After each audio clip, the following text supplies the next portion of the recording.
Okay. Okay, we will begin this council meeting at 6:32. So we will now all rise for the playing of our national anthem.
First item on our agenda is the adoption of the agenda. Motion comes forward from Councillor Maybe, seconded by Councillor Jameson, that the agenda be adopted as circulated. Any comments or questions on the agenda? Seeing none, I'll call the question. All those in favor? All those opposed? And we're carried. Next item is declaration of pecuniary interest in the general nature thereof. Is anybody going to declare an interest this evening? Ms. Kelman? Thank you, Your Worship, and through you. Staff reports items 8.1 through 8.5. I'll declare a conflict because of the Municipal Heritage Properties Register being received, and my parents own one of the properties on the register. Thank you for bringing that to our attention. So upon that item, we'll ask you to leave and we'll move forward with our approvals at that time. Any other declaration of interest? Seeing none, we'll move forward with number 5, which is an in-camera session, and there's nothing on the agenda this evening. And the next item is the consent agenda. And motion comes forward from Councillor Maybe, seconded by Councillor Fody, that the June 19th, 2023 council meeting minutes, June 21st, 2023 committee of the whole closed education meeting minutes, and July 4th, 2023 committee of the whole meeting minutes be adopted as circulated, and that the May 30th, 2023 committee of adjustment meeting minutes be received and filed. Any errors or omissions in any of those minutes? Seeing none, I'll call the question. All those in favor? All those opposed? And it's carried.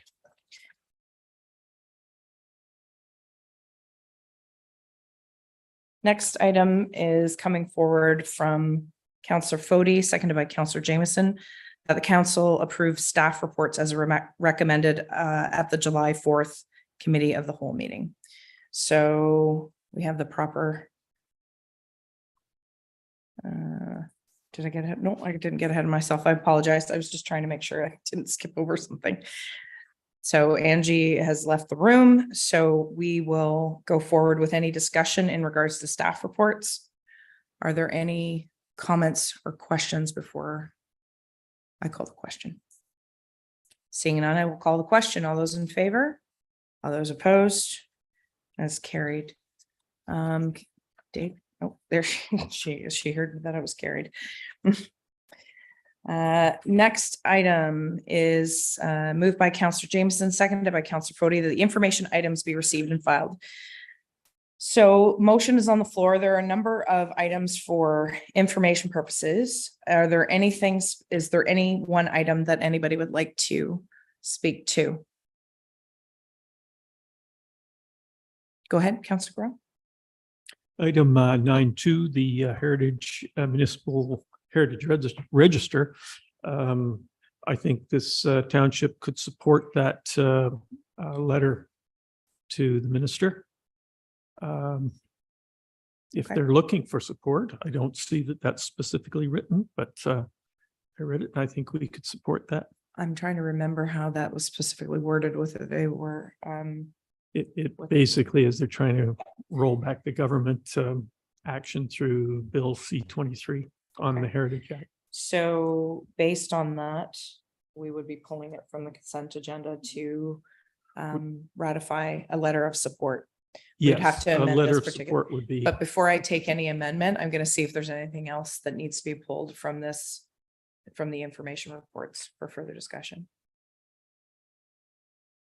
I see no others. So, Mr. Gorell, I'm assuming you would put forward an amendment to pull report number 9.2 Yes. from consent agenda for further Yes. discussion. Thank you. Seconder on that amendment, Councillor Foti. Okay, so we'll vote on the amendment. All those in favor of pulling 9.2 Community Heritage Ontario Municipal Heritage Register for further discussion off the information items consent agenda. All those in favor, all those opposed, and it's carried. So the amended motion reads that the information items be received and filed except for 9.2 for further discussion regarding the Community Heritage Ontario Municipal Heritage Register. Any further discussion on the motion, amended motion, I should say? Seeing none, I'll call the question. All those in favor? All those opposed? And we're carried. So based on that, my blank motions here.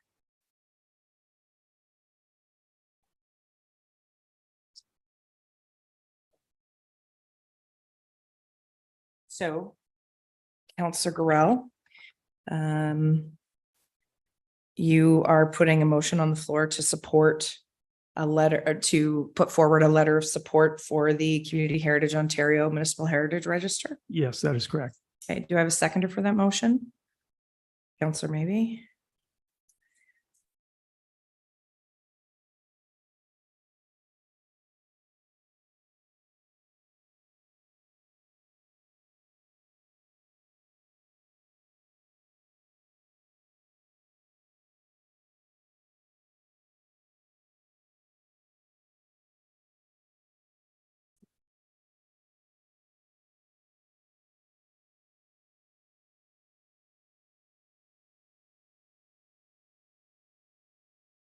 Okay, so the motion is moved by Councillor Gorell, seconded by Councillor maybe, that the Township of Leeds and the Thousand Islands provide a letter of support to the Community Heritage Ontario Municipal Heritage Register. Any further discussion in regards to what you would like to say in that letter? Go ahead, Councillor Gorell. Just a general support. I just want a little background. In my opinion, the Bill 23, C-23, it puts undue pressures on small municipalities like ours and throughout Ontario. The whole deal is really geared toward large centers, Toronto, Ottawa, Hamilton, you name it. And yet our municipal heritage committees and our staff and our heritage register is being put under a lot of pressure. And I think it's uncalled for from the province. They could have boxed it in a little more geographically. They chose not to. So I think a letter of support to what I read here would be appropriate for small communities like ours. Any other comments in regards to this letter of support? Go ahead, Madam Clerk.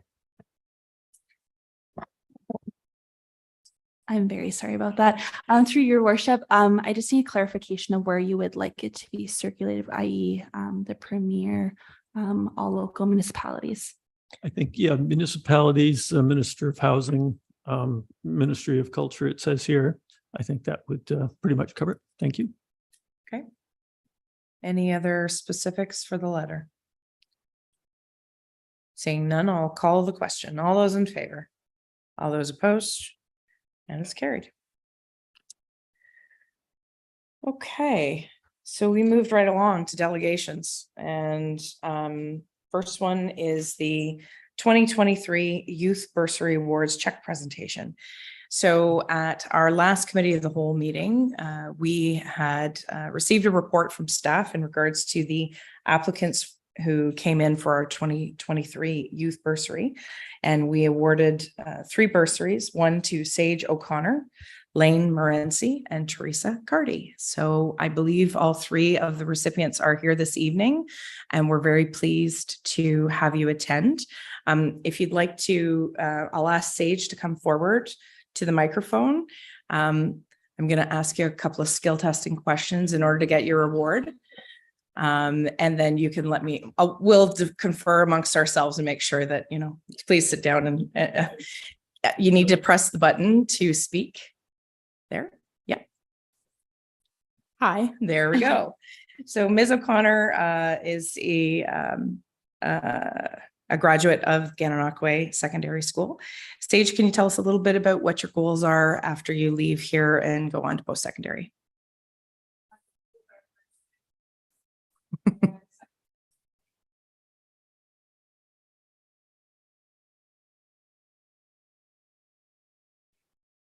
School, teachers college, so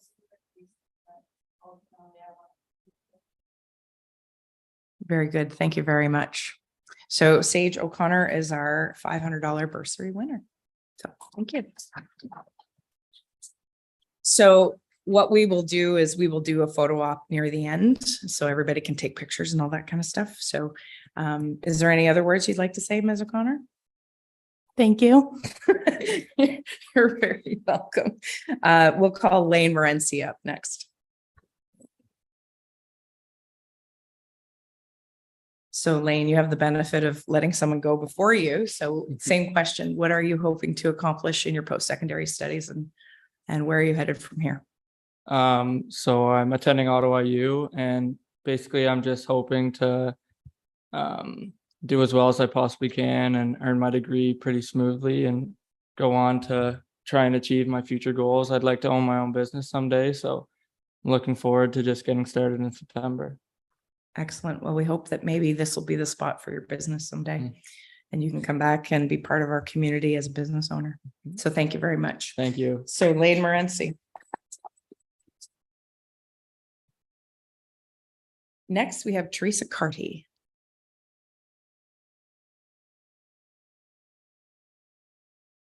Thank you for joining us. Thank you. So where are you headed this fall? College. I'm doing dental assisting for a 1-year program and I hope to be a dental hygienist. And after my 1 year, I'm going to come back to the community. There we go. And continue to work in Newborough at the dental office or anywhere else in the township, continuing to support.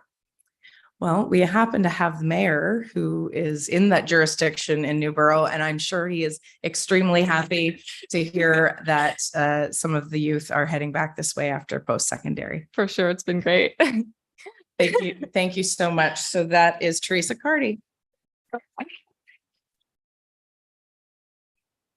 Yeah. So what we'll do is we'll ask the counselors and the recipients to form sort of a horseshoe within the horseshoe. We'll take a couple of photos and then we'll move on to the delegation for Mr. Hugenboom and Mapleview Lodge.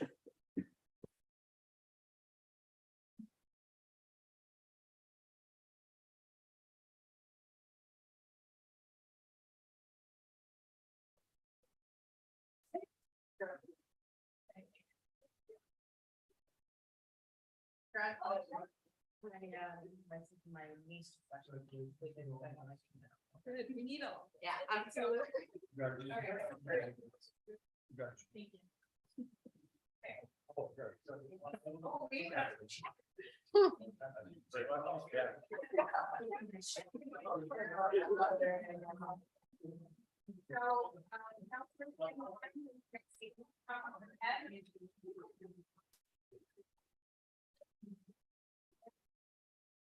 we go. Can you see everybody?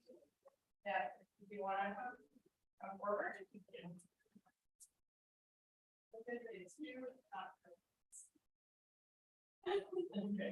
Is it, we'll check straight? Yeah.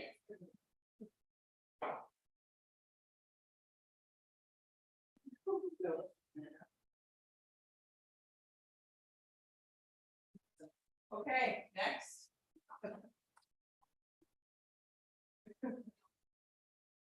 Trying to be as efficient as we can. Oh, man. Should we back down lower?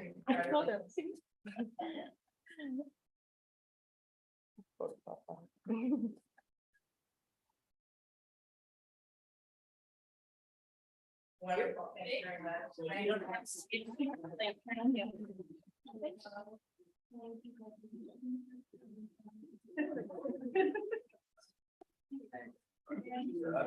We'll get a point.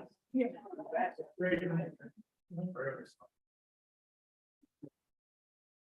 Thank you again to all of our recipients and congratulations. All the best in post-secondary education.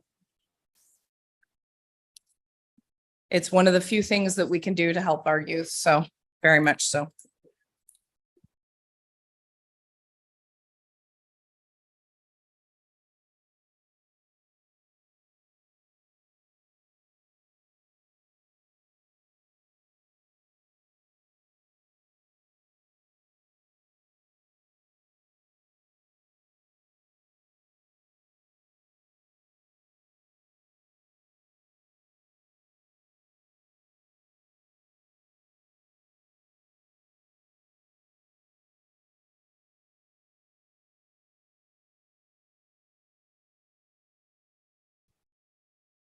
So, okay, so we're just missing Counselor Lackey. Are we missing Counselor Lackey? Yes. It just needed, A refreshment break? Okay. So there's a comfort break for 2 minutes. Mr. Hugenboom, do you have everything you need? You're there. I know that the clerk is getting everything ordered, so it's good that we're not in any rush at this point.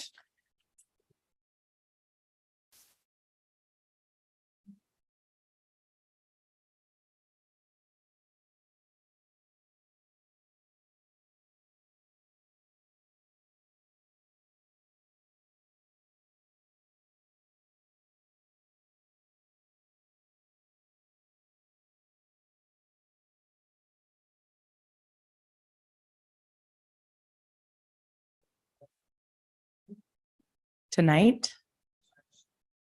It was actually from yesterday. Unfortunately, it was yesterday.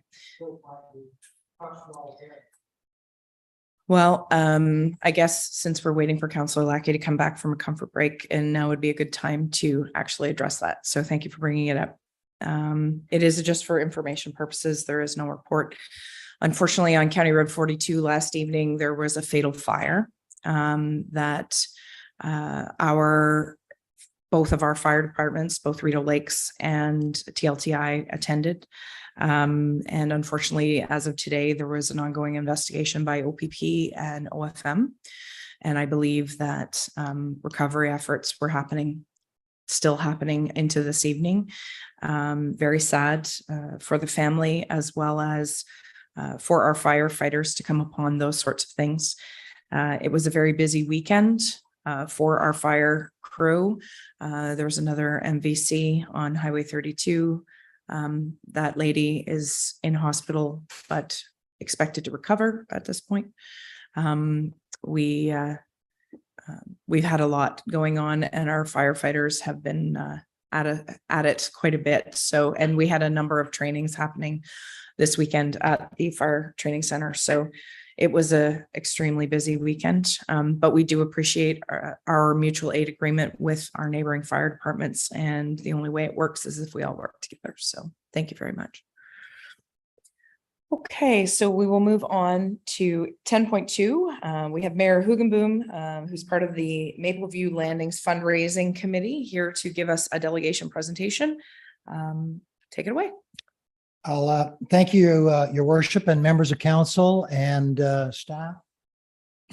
No one from the public left, but This is actually my 8th municipal council that I've approached on this particular topic of the fundraising effort for Mapleview Landing.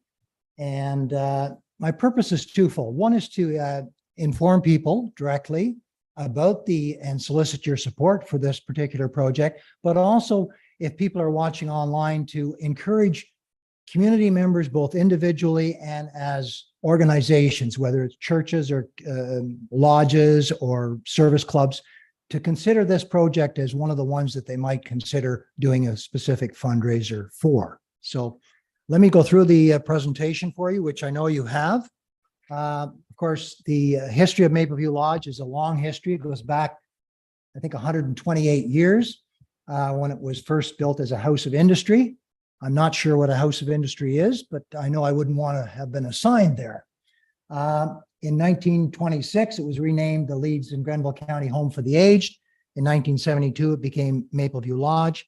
There was renovations done in 2004. And today it's home to 60 residents, served by 125 employees, and we deliver 24-hour care to those residents. It's of course, owned and operated by the United Counties of Leeds and Grenville. Next slide, please. So the redevelopment project, a little bit about the background. In 2022, the redevelopment project was announced. We want to build a new 192-bed home, which will accommodate the existing 60 residents and an additional 132 residents. It's an $80 million plus project. It's the largest capital project ever taken on by the United Counties of Leeds and Grenville. And I'm pleased to say at this point in time, it's still on budget and on time. The province contributes about $43 million of that over 25 years. And the county taxpayers are then responsible for the construction costs beyond that. And of course, we will have to borrow funds to be able to make that all happen. The next slide, please. And so roughly 1 year ago, in July of 2022, McDonald's Brothers Construction was awarded the contract for this work. Construction is now underway, and if folks have driven by the site, you will see a lot of activity. There's 50 to 100 employees on site at any given day, and the target for completion is the spring of 2025, and we're hoping to move in residents by the summer or fall of 2025. And that, of course, will depend on, we'll be moving the 60 residents from the existing home there first with the staff. And of course, we'll be starting to staff up before that date as well, and hope that we can find the necessary employees. Next slide, please. So Mapleview Landings is the new name of the entire property, which will house the new long-term care facility. The current Mapleview Lodge will be repurposed for other uses, and that's currently under review by County Council. The some of the suggestions that have been made is that it would form some sort of affordable housing, or perhaps some housing for some of the staff who may be coming from any distance and wouldn't want to drive back and forth to, say, Ottawa, so that they have a place to stay while they're working their various shifts. So the new name is the Mapleview Landings. And next slide.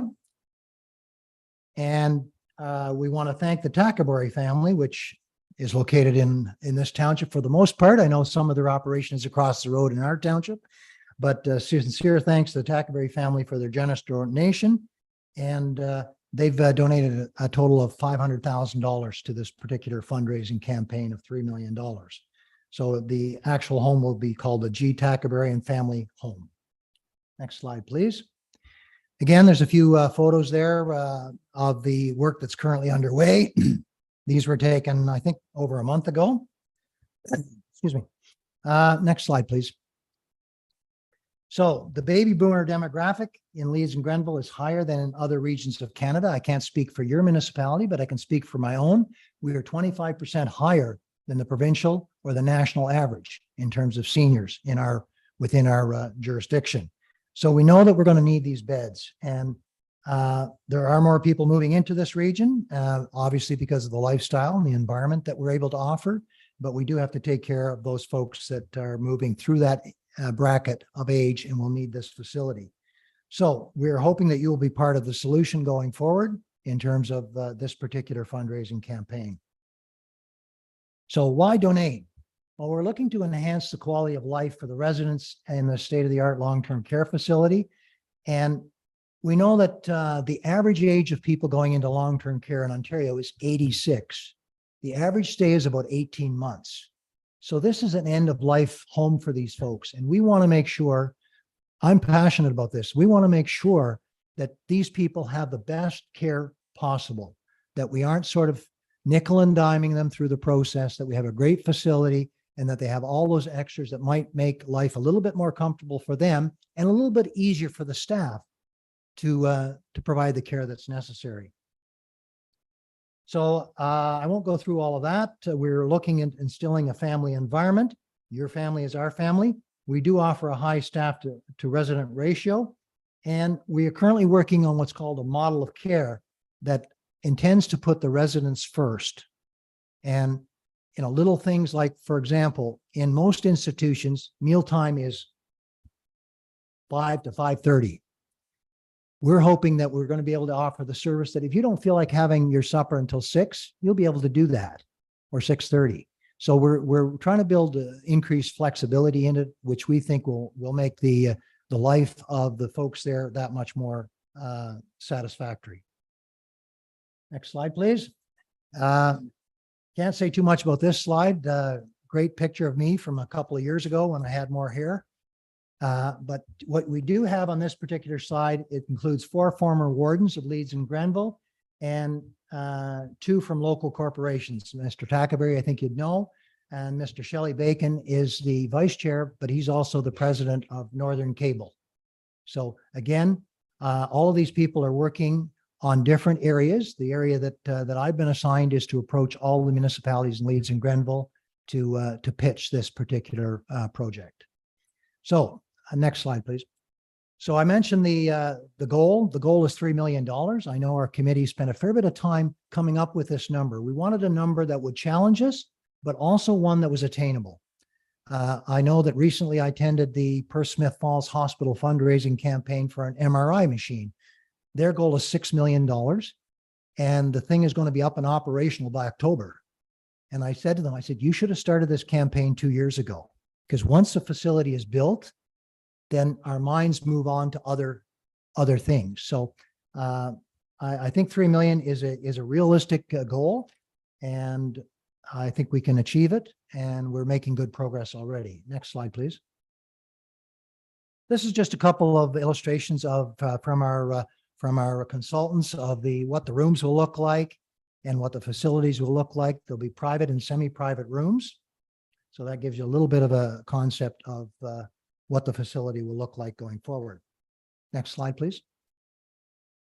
So what we did as well is we said, okay, maybe we can sell or whatever naming rights for certain rooms, the facility, so on and so forth. So the facility naming rights have been taken up. We set a target amount of 300,000. The Tackerberry family came on board with 400,000. So kudos to them.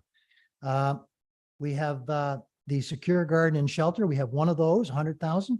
It's interesting that the Simpson Masonic Lodge out of Newborough has donated that 100,000. And they've recently closed up their operation, unfortunately. And I think they're going to be involved with one of the other lodges in the region. So they're not going away, but we certainly appreciate that kind of donation. And then we have a number of neighborhoods. We have 6 neighborhoods that are being built, and 2 of the neighborhoods have been secured, 4 are still available. We have dining rooms. I can tell you that the one dining room that's been secured is Rideau Lakes Township. So we've picked that as our particular way of, we're making a $30,000 donation and over the next 3 years, and we would have a name associated with one of the 6 dining rooms. Next slide, please.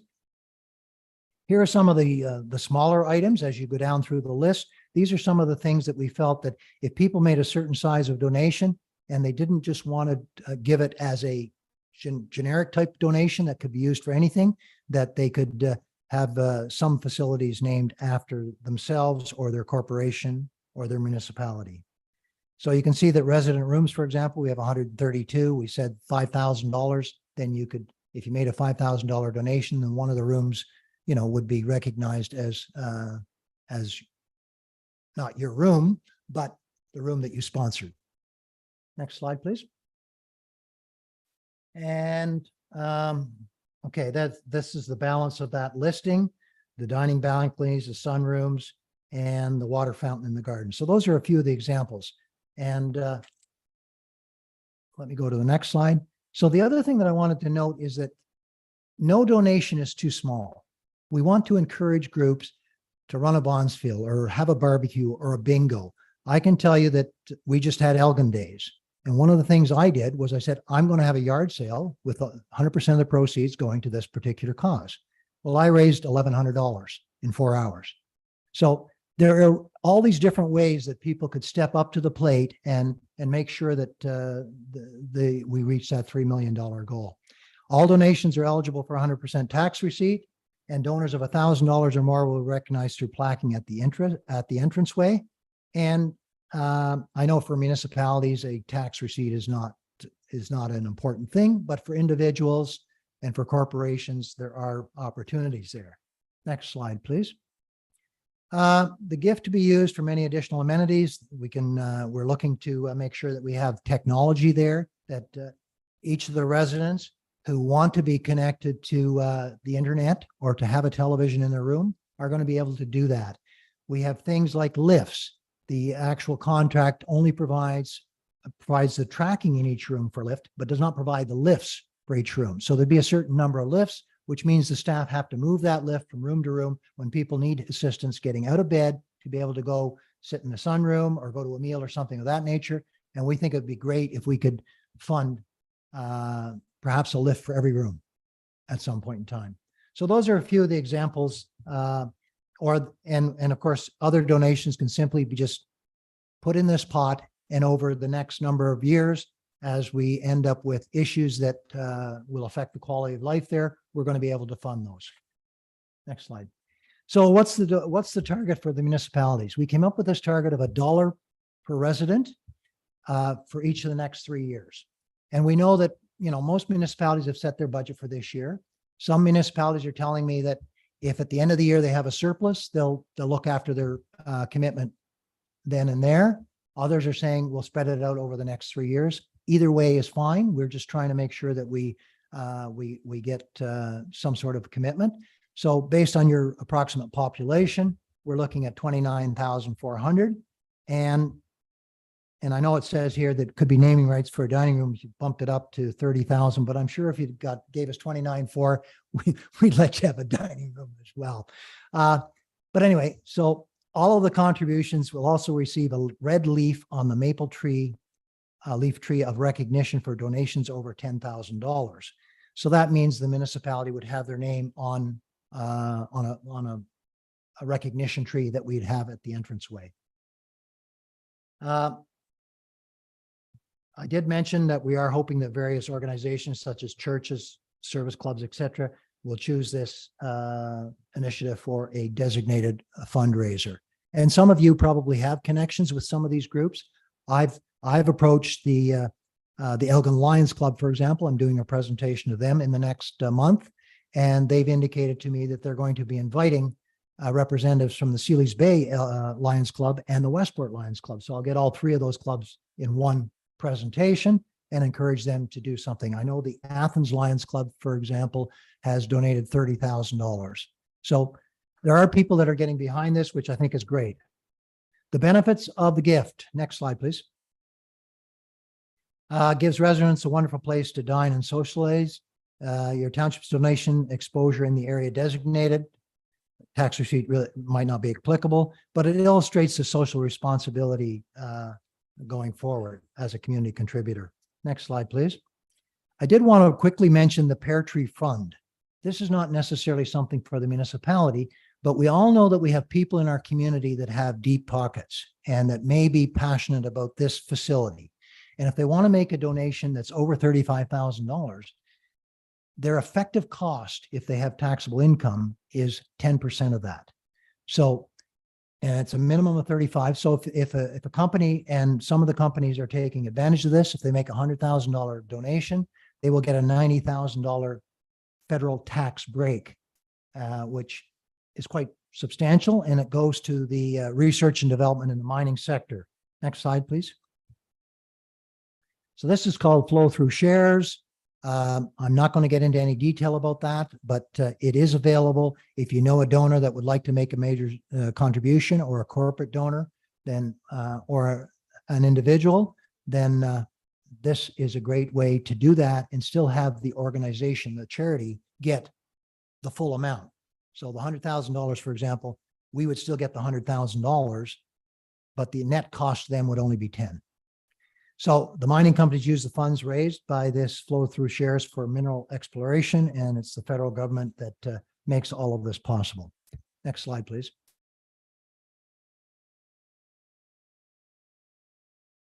Let's go to the next slide, please.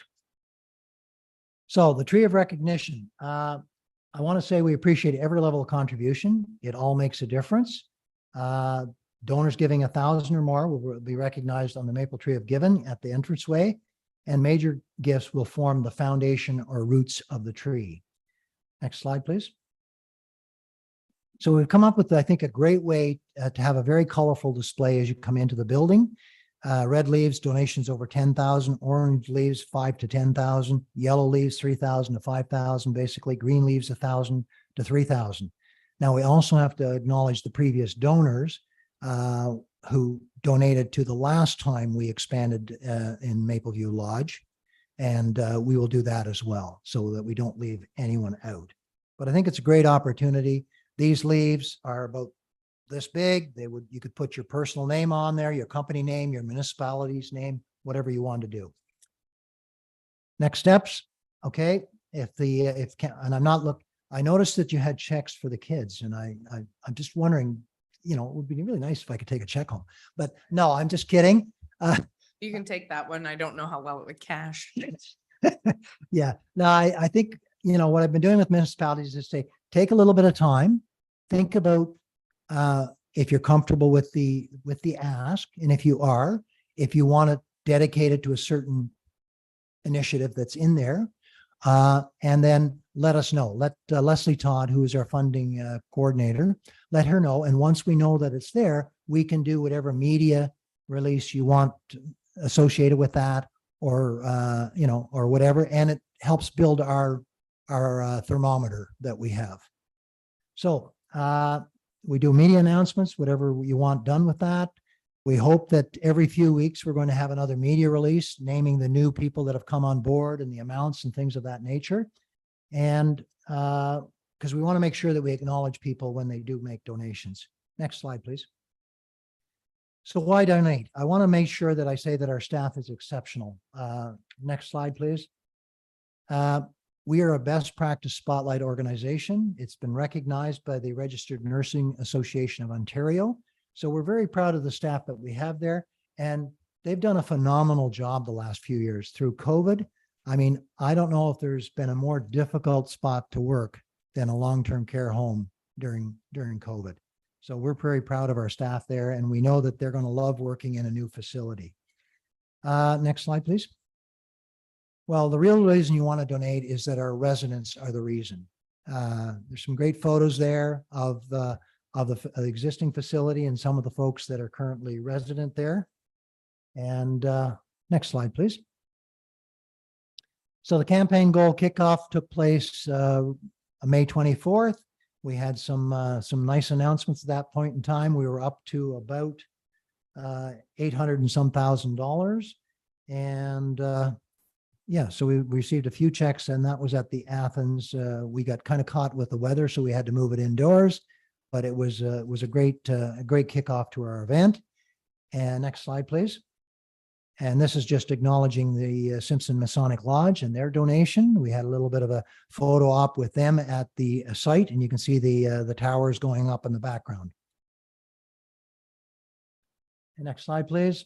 And of course, just recently we had the summer giving tour at Tackaberries.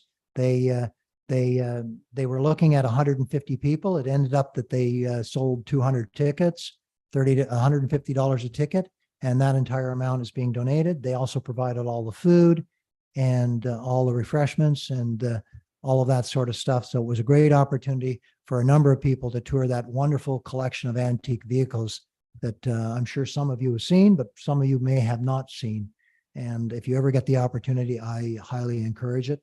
And I know that Dave and Ann Beatty of CanArm, for example, stepped forward and made a $300,000 donation. Again, greatly appreciated, helped us along. Next slide, please. I'm going along quickly because I'm conscious of your time, and I'm pretty brutal with some of my delegations when they go on for half an hour. So where we're at today is 1,258,000. We're almost halfway there. So next slide. Discover a place where compassion and comfort flourish. Introducing the G. Tackerbarian Family Home located at the new Maple View Landing. Next slide, please. These are just some of the testimonials from some of the residents and some of the family members, and I won't go over those. So that is the extent of my presentation.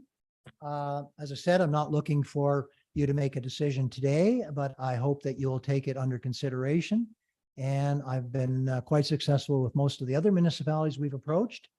And I'm hoping to, I'll be approaching the 3 separated municipalities as well, but I'm trying to get all the county council visits under my belt before the end of August. Fair enough. Any questions from council? I've got Councillor Gorell, Councillor Maybe, and Councillor Fody. Go ahead, Councillor Gorell. Thank you. And through you, Your Worship, thanks very much, Jerry, for a great presentation. I was just curious, having reviewed or thinking back to the Brockville General Hospital and their fundraising, noting they had a foundation that was responsible for the raising of the monies. Your plan looks terrific. I was wondering, are you going to continue with the foundation, or would you be happy at 3 million? There's always a reason to have a little more infrastructure, a few more things. Has any thought been given to that yet? Not yet. We do have a foundation at Mapleview Lodge, but it's really consists of a number of ladies from the Athens area that, they do a bake sale twice a year kind of thing. And we did not feel that we could burden that foundation with this kind of a scale of operation. So this is why we formed the fundraising committee. But I expect once we reach the goal, once the construction is complete, we will wrap up the fundraising committee, but we may consider putting in place a stronger foundation to carry on, because as long as you have residents and family members, you're going to have people who are willing to step up and donate. Yep. And there's always going to be a need to replace equipment and things of that nature as things come along. But it'll be under the auspices of the United Counties in terms of how these funds are spent. Thank you very much. You're welcome. Councillor Maybe. Thank you, Madam Mayor, and through you. Thank you very much for a great presentation. Number one, the maple tree and maple leaves, I love it. That's a personal thing for me. And the people that are going to be residents here, are they from all of Leeds and Grenville? Are they able, or is it just a particular area? Well, I've had that question before, and we do not get to choose the residents. It's done through through the provincial agency, and the people at the highest need end are going to go to the front of the line. Right. So I think what the province is, of course, trying to do is take people who would be in beds in hospitals, for example, that shouldn't be there. Right. And put them into long-term care home. There's some new rules as well that they can place these people anywhere within, I think, 100 kilometers or something like that. So, but we do have residents there from almost every municipality in Leeds and Grenville. And people can choose.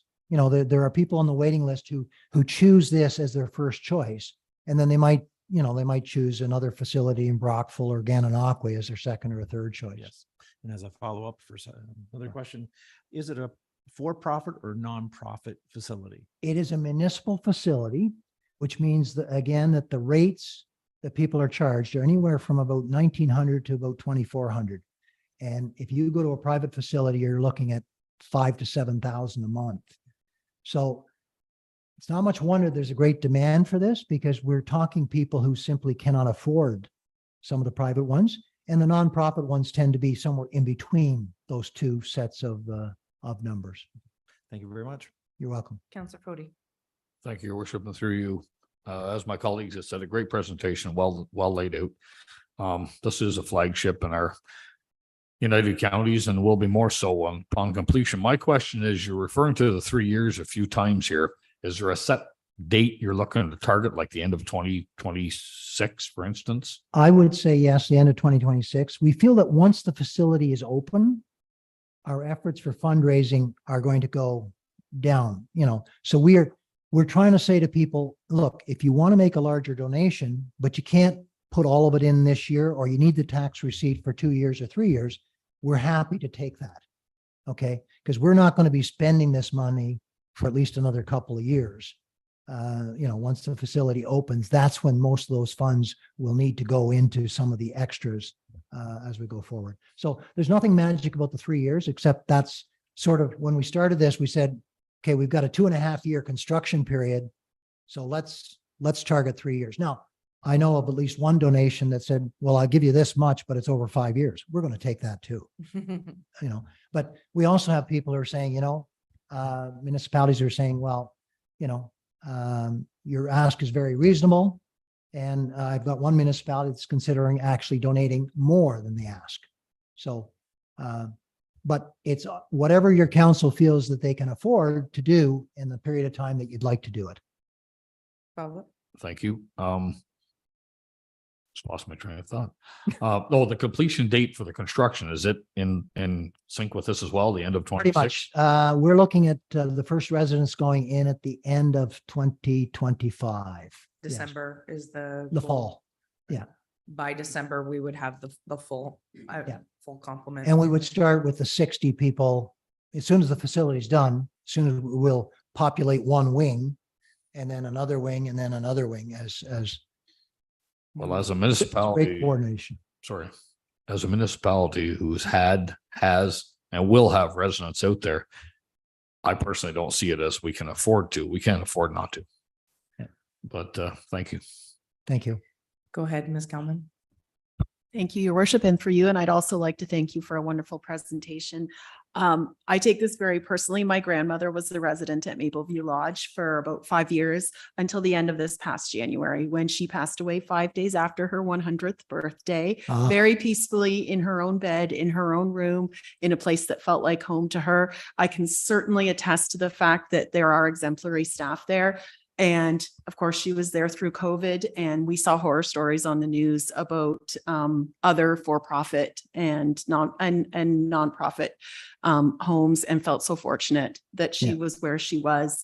And I don't think it can be quantified how important it is to try and keep seniors in their communities close to their families, and also for staff, because I knew a number of staff there just as friends, and it made her feel like family were looking after her even when we couldn't be there. So I think this is just as Councillor Fody said, we can't afford not to do it.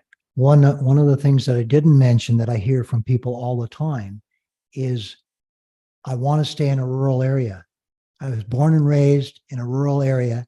I do not want to go to Kingston or Brockville or Ottawa, or maybe even Gananoque or Prescott. I want to be able to look out my window and see a cornfield or some cows or whatever the case might be. And that's important. I was born and raised on a dairy farm. So, I know where that comes from when people say that to me. I think that's all the hands up for now. I might just say to council for consideration for future discussion. I too thank you, Mayor Hoogenboom. Mayor Hoogenboom and I sit on the Committee of Management for Mapleview Lodge at the United Counties of Leeds and Grenville. I'm not currently on the fundraising committee, that he took that on in his spare time. And we appreciate the effort of every single dollar that is raised by this committee, mainly because, as stated a number of times, it's the added extras that make it truly a home. And that's the efforts of this fundraising committee to make sure that every little blanket warmer to, many other comfort things that could be available. So just to put a bug in council's ear, there is always room to potentially consider this under our community grants program through the casino funds that come through. That might be one. And obviously we'll be discussing budget deliberations here in the fall. So there's a number of ways we can look at this as an opportunity, and we'll trust the CAO and staff to come back with options for council to potentially support this project here in the near future. Thank you very much. Greatly appreciate it. Thank you for your time. And I hope your meeting doesn't take 3 hours like mine did today. Well, I'm not going to jinx it because I know that it happens at county. As soon as we give it a time frame, it all goes out the window here very quickly.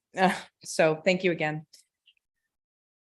Moving on to action required items. So the motion is coming forward from Councillor Fody, seconded by Councillor Jameson, that council approve the zoning bylaw amendment attached planning report SR 135-23 as exhibit F to rezone a portion of subject lands from the tourist commercial CT zone to special exception tourist commercial CT 28 zone in the zoning bylaw number 07-079 as amended to facilitate the development of the property with a corporate lodge retreat. Discussion on this motion. Okay, I've got Councillor Lackey and I've got Councillor Fody. Thank you, Worship, and through you. At this point, I can't support this for a couple of reasons. Mr. Craig brought up some very good points to us about this property. The two notes that I made was obviously the furnace oil issue as far as potential drinking water. I believe since it's been so recent, we're probably not going to find the residual making its way to the water table for some time perhaps, but nonetheless, I think some steps should be taken prior to anything being done there as far as looking after the neighbors on either side. The other, of course, is the driveway entrance, as Mr. Craig had alluded to, as far as taking the entrance from the parkway. Maybe they should work a little harder at that.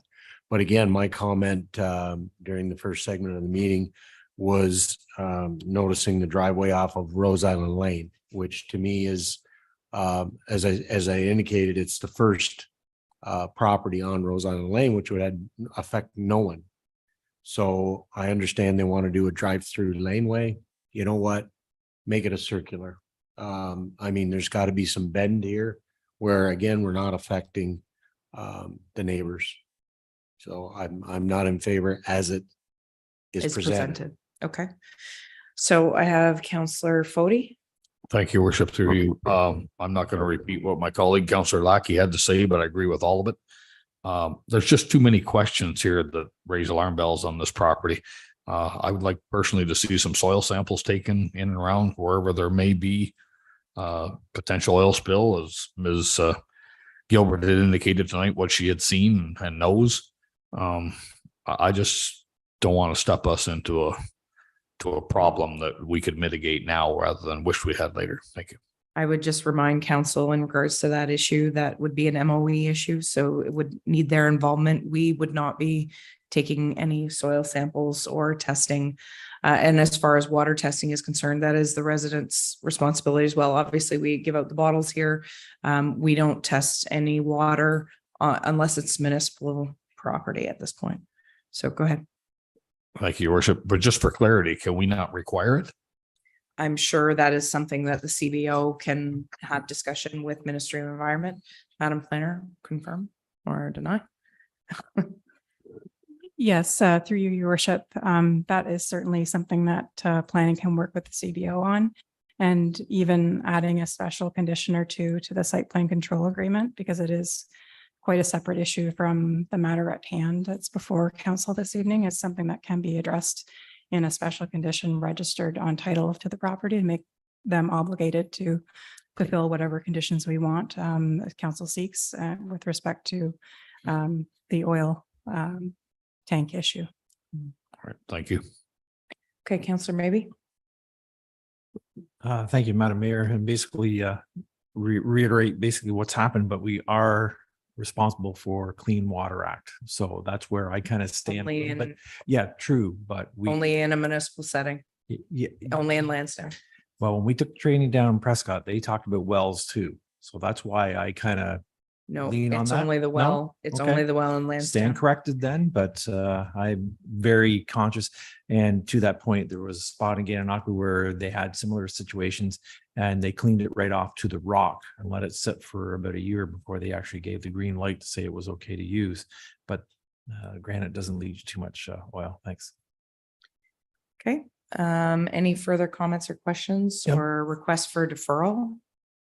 Go ahead, Councillor James. I would request the deferral, not because I don't think our planning department has done their due diligence with respect to what they are responsible for, but there are so many other moving parts here that I think council would be more comfortable knowing some of those other issues are being addressed ahead of us saying, let's go. that would So be- Councillor Jameson, are you putting forward a Yes, motion to defer? I'd like to put a motion forward. Till what time? Till the September meeting?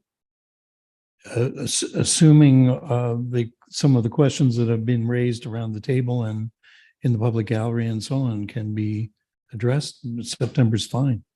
Well, is that a reasonable time frame to get the answers and to do the background work that's required, Madam Planner? Through you, your worship, the applicant is quite anxious to get the site plan control agreement approved and to move on to the building permit stage and construction. So they are quite motivated to address. So we questions have a expressed this meeting evening. in August booked on the 24th. That is just over a month away. I realize that there's some urgency, but to the point that's been made around this council, I don't believe that the council wants to misstep and approve anything without looking into the suggestions that were made this evening regarding different access ways. So maybe the motion to defer is on or before the August 24th meeting. And if we need to have a special committee meeting to come forward or public meeting to, sorry, a special council meeting to approve prior to that time, we could arrange a Zoom call to get that done. Is that fair enough? So on or before August 24th, meaning that we would do it as fast as you could provide the information to make the decision. I also note that, it'll require working through the St. Lawrence Parks Commission, and so that might take some time.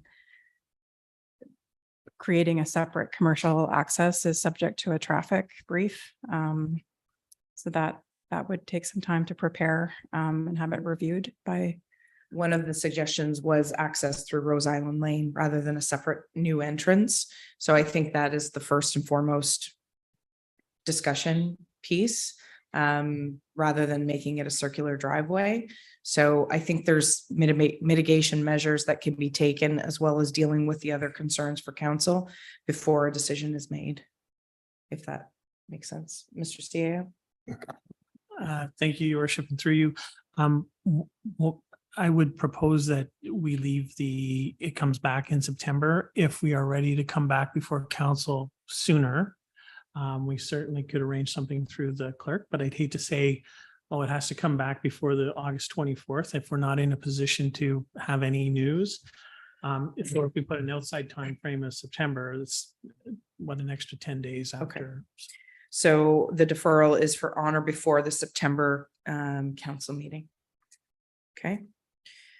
I have a seconder for that deferral. Councillor Lackey. Okay, so we're going to vote on the deferral on or before the September council meeting. All those in favor of the motion to defer? All those opposed? That's carried. Thank you. So moving on to the next motion, which is operations report SR-136-23, new fire station 2 exterior design update. Motion comes forward from Councillor Jameson, seconded by Councillor Fody. Council directs staff to proceed with the detailed exterior design of the fire station number 2 with the alternative slope roof. So the motion is on the floor. And if you will remember our discussion last week regarding the different facades, the feedback was taken back to our architect, sorry. And I believe Mr. DeSano, who's on the call tonight, in your agenda, there is the option that's being put forward this evening based on the comments received at that meeting. And I'm just getting to that part of my, sorry. So, discussion on the motion that is now on the floor. Go ahead, Councillor Lackey. Thank you, Your Worship, and through you. Just having an opportunity yesterday to view all of you fine folks at the committee of the whole last week. I watched it in its entirety yesterday. I want to commend you on the questions and the concerns that were brought forward, and I especially like the result. And my question is, due to this change in the slope of the roof, what are the effects of that to the interior? Thank you, through your worship. There are no effects on the interior by going with a sloped roof instead of a flat roof. I actually have a couple of versions that I'd like to show you guys. So we'd shown you a pretty rough looking sketch. That was the initial rendition of the flat roof from the designers. They have since they worked until 9 o'clock on Friday and provided me with an update today of what they proposed that this roof looks like. It should be there now. Okay, so this is sort of what they're proposing for the flat roof. It is a 212 pitch.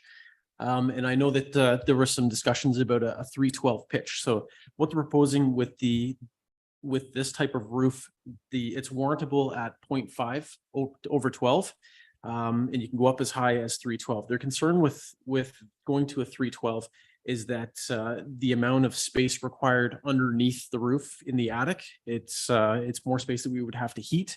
So the recommendation is to go with a 212. Just putting that out there. It is a pitched roof that will slope to the one side on both the apparatus bay as well as the administration. So that satisfies the requirement of, not having a flat roof, not trying to contain the water on the roof and shedding it away. So this was sort of, we had this discussion and this covers that off. And then we got talking about the requirement for larger eaves troughs as well as downspouts. And the concern is the amount of water that we directed. They had come up with an alternate or a next stage that would hide the downspout. So that, this is just some of the things that they can play with now that we're looking at a sloped roof instead of a flat roof. So just wanted to provide that information to you guys as well. Thank you very much. Any follow-up, Councillor Lackey? You're good? No, thank you very much. Okay. Further comments or questions based on the option that's been put forward? Go ahead, Councillor Fody. Thank you, Your Worship, and through you. I have a number of questions as I did last week, and I'm not sure I'm any clearer this week. We're being presented with an exterior design. I know we talked about interior. Has it been clad in stone? Are we finished with that? Through your worship, we've been working with the fire department in terms of their requirements inside the facility. When we had come to council, we had provided a list of all of the needs for fire, and all of those requirements have been met at this point. So we're looking to put this together so that we can start designing the exterior as well as having the structural engineers start working on the exterior. The interior, the layout is, I'd say 75% there, and Dino is on the call if he wants to add anything to that. I think we're getting fairly close, but we're not 100% there at this point yet. I think also the point of going through this exercise is so they know what the shell is so that they can work within the shell to provide the final design. Go ahead. Thank you. I guess in any buildings I've been associated with in my lifetime, you build the shell to satisfy what you want inside. I work the other way. I don't build a building and then wished I'd have made it bigger or different or whichever afterward. When we first started this presentation, we were looking at 10,000 plus square feet. Now we're just over 8,000. Somewhere along the line, we've lost 2,000 square feet. Did we have to? Like, have we been contracted by CRCA somehow? Or is it purely dollars and cents? That's one question I have. I made a number of phone calls this past week to a number of people. Let's just say I was disappointed at their response. I'm just going to politely leave it at that. No, I'll just leave it at that for now. Thanks. Okay. So further questions in regards to the design in front of us? Go ahead, Councillor Maybe. Thank you, Madam Mayor. And yes, thank you for the new roof design. That does quell my concerns of a flat roof, period, because that's the bigger thing. One of my questions that comes up with that is, and this is truly a build thing, is it continuous length steel going to be put on this, no seams within other than the overlap? Because that's another fail point, no matter what the roof is. So I'm just, trying to, because you can order this stuff in any length you want nowadays, so you can, make sure that we are covered. And not much different than what Councillor Fody has already mentioned about our square footage. And I know we've talked about that at length, Operations Director Dave, and I do have the plans in front of me of what were presented from the first time. And again, has there been any changes to that? And I know that I had some concerns, and I probably still do, because I still haven't seen any changes or revisions to those plans. And again, here's a $5 million project, round numbers. I don't want to get it wrong. I want it right. This is a big deal. It's our names on it. It's not Director Dave Halliday. It's not Fire Chief Mike Pryor. It's this council. If we don't have this right, and if we're going to speed through this and not have it right, then it's going to be on us. So, that's a major concern from me. And as I said at the first meeting of this, we've taken $300,000 off to try to shave a cost. But if it's still $5 million, 300,000 isn't enough to really be worried about, in my mind, if it's going to hinder the performance, and it's going to add budgetary costs to the fire department over a number of years to attain the same things that they've already had originally planned in this and then had it removed. So that's a big concern. It always has been a concern of mine. And it also, how much input have the end users? And I'm meaning not just the fire chief, but I'm meaning the people who are going to participate in this particular facility. Have they seen it? Do they understand? And maybe we don't want to go there, but I think we do, because I've seen too many times, and I've seen more designs than you want to shake a stick at. The building official might be the only one to see more than probably myself. The end user is not got the input to actually facilitate some of the things that they need to make it easy on them. And I don't want to delay the process. That isn't my thing. We're still going to build this no matter what. It's going to happen, but we want to make sure we have it right. So I am still, as much as I really appreciate the roof design being changed in quick order, that is stellar. I'm very, very happy, but we still need to ensure that we have a facility that's going to be adequate for our future, not just today. Thank you. So I'm going to go back to the director, and he's probably going to speak to the consultation process and who's been involved. Yep. Thank you, through your worship. So not to speak for the fire chief, unfortunately, he's unable to attend today, but this has been shared with the fire department. This has been shared with the users of the fire department that will ultimately be the ones to use this in the end. So this has been shared around the department. They have seen this. They know exactly what we're looking at. They support this design. The reduction of the overall footprint, the square footage, that's as a result of what council approved for removing the mezzanine. That's the square footage that has been reduced. We've been able to get away from that because we are looking at the having the radiant floor heating. So we don't need the rooftop units, which would have been in the mezzanine at that time. So we're reducing it. That is the reduction of this fire hall. We have not reduced anything else of this. If anything, we have looked at expanding it, but we are restricted with the amount of money that we're proposing in the budget to expand it any bigger, as well as the requirements from CRCA and the implications of pushing further towards the wetland currently, which we've had some challenges with. So this, what I'm proposing to you is what I have shared in the past, less a mezzanine. Minor alterations to the design. but ultimately the same sort of configuration. I know there was a question about the shared washrooms, and that was shared with the fire staff, and they support the common washroom theme. They are the end users. I'll let you follow up. Just as a follow-up, I know of a particular building in Kingston that they agreed also at this point. Now that it's built, they are disagreeing with it. So I'm leaning toward the liability more than anything else. And today's group might be fine with it, but tomorrow's group might not. Thank you. I'll let the CAO speak and then I'll recognize Councillor Kalman. So maybe I'm missing something. You want us to consult with the users and then not listen to them? Because that's what it sounds like you're saying.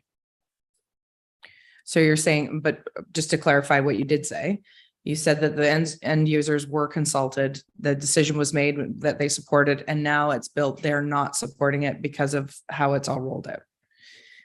Well, and that is unfortunate. However, we can't second guess everything, especially if we've included the end users, which is paramount, obviously. Okay, Councillor Kalman, go ahead. Thank you, Your Worship, and for you. I would just like to say anecdotally, I spoke to a number of firefighters. I was at Canada Day in Sealy's Bay all day, and there was a very strong presence there from our firefighting team. They're excited. There's some wonderful new young firefighters. I think that we are building this for the future, and I think we need a design that reflects that future. That's part of the reason that I loved the butterfly roof. I think that it makes people question why it was designed that way. It makes us think about water collection and water protection. If this is more agreeable to council, at least we still have the water collection, and it does look more modern than some other recent designs. I just drove by a new fire hall in South Frontenac the other day, and it looks like it's been there for 30 years. And I think this is where we should be building for the future. I don't think there's anything we can do about what future firefighters may or may not think of the layout of the inside of the building. I think there's high turnover, and so some people are going to like it and some people aren't. I think we have to defer to the experts and the long-term users, and all we can do is go with the information that we're given right now. To expect to satisfy future generations of firefighters is unrealistic and certainly not a reason to hold up this project. Thank you. Okay, any other comments? Councillor Grau, go ahead. Thank you. Through you, Your Worship. I just want to have clarification.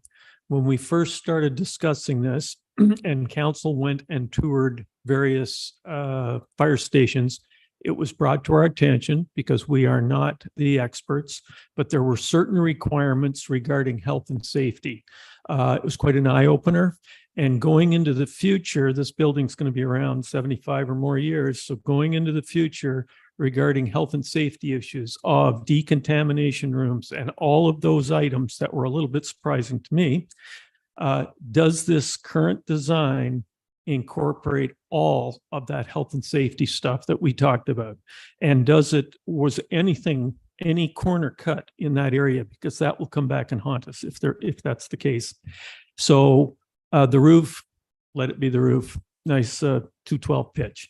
But the interior, I just want to rest assured that what I approved in council, whatever it was months ago, that all of that still exists inside that building. Go ahead. Thank you, through your worship. I can confirm that, yes, we are meeting all of the requirements that we had presented to council. It's all been incorporated into this fire hall. Thank you. Okay. So any other comments or questions? Councillor Jameson, do you have anything to add? I don't believe that you've spoke at this point. Okay. Okay, so the motion that's on the floor, moved by Councillor Jameson, seconded by Councillor Fody, that the council directs staff to proceed with a detailed exterior design of the new fire station number 2 with the alternative slope roof. So just to further clarify, what we're approving here this evening is not the final design of the facility, but the exterior design with the, I believe, Director, you said you're 75% the way for the interior design. Is that correct? That is correct. And what is your expected, I hate to put you on the spot, but what is your expected final design to come forward to council? We are hoping to be tender ready by August. Okay. So it would be coming forward to the August 24th meeting, ready for tender. I will not be here for August 24th, so it would be coming in September. Oh, okay, fair enough. Thank you. Councillor Fody? Thank you, Your Worship. A lot of my confusion is around the money. We're approving an exterior of a building. I would like to know the complete dollars involved for everything. Is the exterior going to cover everything? Maybe it does. As Councillor maybe alluded to, this is an expensive project. It's real expensive.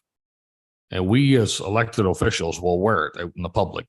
All these questions. Right now, I could answer very few questions. If anybody come up to me at Lansdowne Fair here in a few weeks and I see you've approved the new fire hall and they start firing specific questions at me, I quite honestly had more information supplied to us a few weeks ago or last committee of the whole on the Escott Hall. It was specifically laid out for us of what was being charged, what was being changed, what was being dealt with. Whereas this, we're dealing with an exterior design. The interior version is elusive unless it's already been dealt with previously.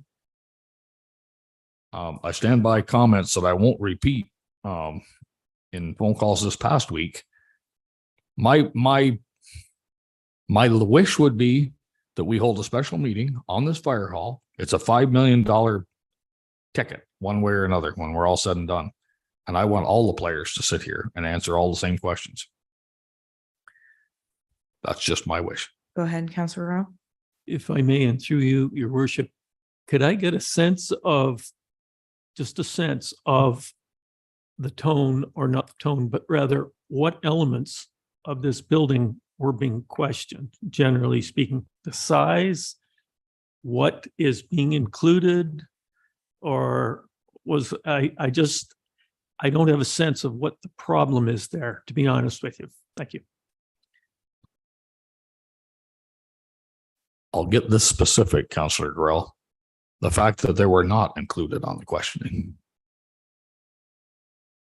And I won't go any more specific than that. You mean from a consultation point of view? Right. Thank you. So there seems to be some discrepancy of whether there was actual consultation, is what you're saying.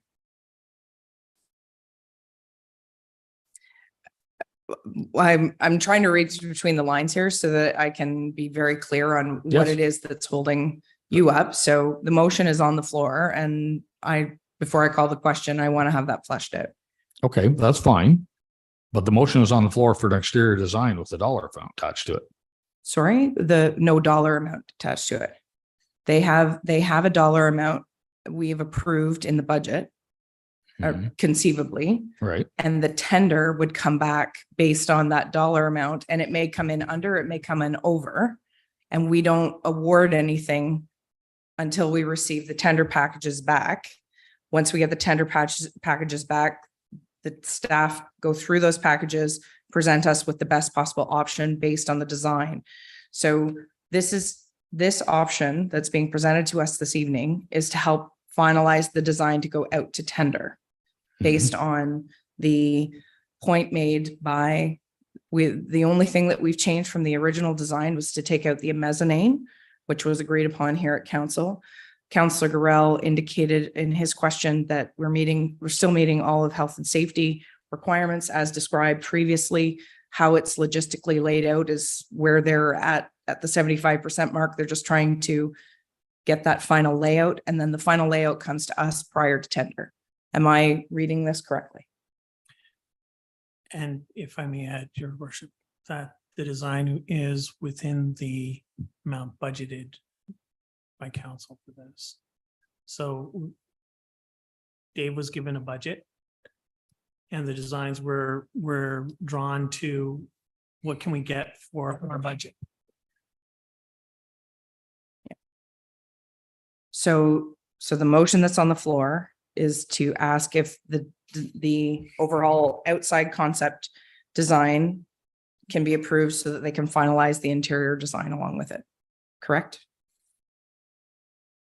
Well, there's more involved than that. We have to do site works. There's a few things that need to be completed at this point.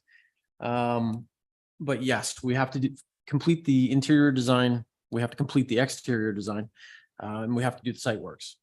This is just to get a full conceptual. package together. Yes. At this point, it's Conceptual. just conceptual. Yeah. We're working through the process. We do have cost estimates for what has been proposed to date. And I'm just checking with the consultant. He's saying we're looking at September before we have a final design complete. And we are going to be tight to make it to the September 11th meeting with the final design to show to council that has everything that you guys are looking for. But we're trying to work towards that. And this is one of the steps that we have to undertake in order to get to that point. Okay. Counselor, maybe? Thank you, Madam Mayor, and through you, Director of Operations, you did show us a schematic of the outside that you presented with the new roof slope. And last week we had 5 different scenarios. So you basically boiled down to the one scenario for this at this point? Excuse me. Thank you, through your worship. Really, there are 2 options. So the last time I presented you with, and I had it open, I didn't open it to show it to you. The flat roof option that we had spoke about last week. And then this is the sloped roof as well. So the 2 options of the flat roof versus the sloped roof. Yeah. But you're talking about the grading and the like the well- circular driveway and that sort of thing? No, that's the plot plan, but tonight you had 2 designs there. Oh, one was the flat roof still in the plan. Okay. Because I was kind of going how it, excuse me. Sorry. No, that's not true. I will. Don't usually get those. But I was just curious on the exterior, if we can see it one more time, please. Of course. So this is the flat roof from last week of the 5 options. Looking at a flat roof over top of the administration bay, along with the butterfly roof over top of the apparatus bay. And then this week, we're showing you the sloped roof. There was concerns with having a flat roof. So I provided the cost estimate, and it is an estimate at this point of what a flat roof would be, plus life expectancy and the cost per year that we'd have to invest in that. And then I provided the option as well for the life expectancy and cost for a sloped roof. So the sloped roof, well, it costs more initially to construct it. The life cycle costing for it is less, meaning that you invest less per year in order to maintain it because it has a longer life expectancy. Which is based on the Yep, suggestion you guys made, yep. so. So this is the design that you're saying for the slope roof that we're going to vote on. What you see in Yeah. the package Just wanna is make just sure. more of a plain design, plain delineation of what the design is, and then this is more fancy. The renditions. Yeah, the renderings. Renderings, thank you. So this is a concept to be brought forward with a more detailed interior design prior to be going out to tender. Correct? That is correct. Okay. Along with civil design for the site works. Fair enough. Okay, so hopefully that's provided some clarification on whether or not you're comfortable. Correct. It's conceptual. So based on that, the motion is on the floor that council directs staff to proceed with the detailed exterior design of the new fire station 2 with the alternative sloped roof as per the motion. So I'm going to call the question. All those in favor of the motion at hand, please signify. All those opposed? And it's carried. Okay. Next item on the agenda is operations report SR-134-23, winter control plan recommendation.